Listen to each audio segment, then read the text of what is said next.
I'd like to tell you about the Weekly's new favourite person in the world. Now, to do so, let's head to Uganda, a phrase rarely said while planning a honeymoon.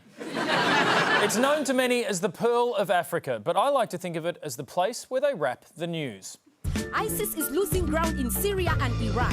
Russians and Americans booming heavy on their back. They have changed their ways of attack. They want to hit every enemy on the map.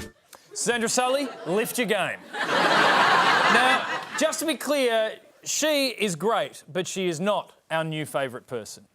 In February, Uganda went through a sham election and re-elected this guy, President Yoweri Museveni, who's led the place for 30 years. Museveni, seen here having a hat off with the Queen, isn't your regular world leader. For one thing, the guy puts out hip-hop songs. You want another rap? You want another rap? You want another rap? That is one of 3 tracks he's dropped while being president. Now, again, he is not our new favourite person in the world. Don't be confused by the rapping grandpa act. Museveni is an A-grade bastard.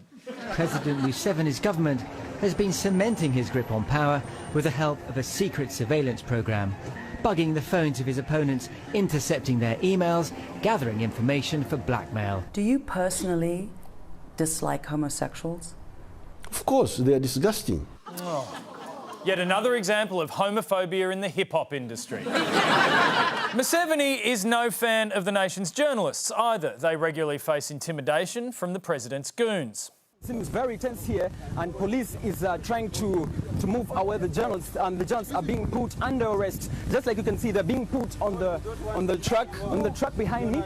That is our man, our new favourite person in the world, Elijah Turigamanawe, a journalist reporting live on the arrest of other journalists moments before he himself gets arrested. Just like you can see the situation here, all our viewers on NBS, we've been put on the police pickup, and police has not given any standing reason as to why journalists should be treated this way. Now remember, this is going live to air, but there is no back to you in the studio bullshit from Elijah.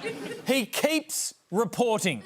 We've been brought here at Kasangati Police Station, Doreen. Just like you can see, we've been brought into Kasangati Police Station. Well, right now we're at Kasangati Police Station, and just like you can see, that's the situation.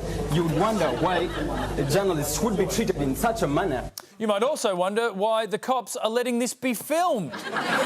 But now the finale and the finest piece of reporting I have ever had the honour to witness.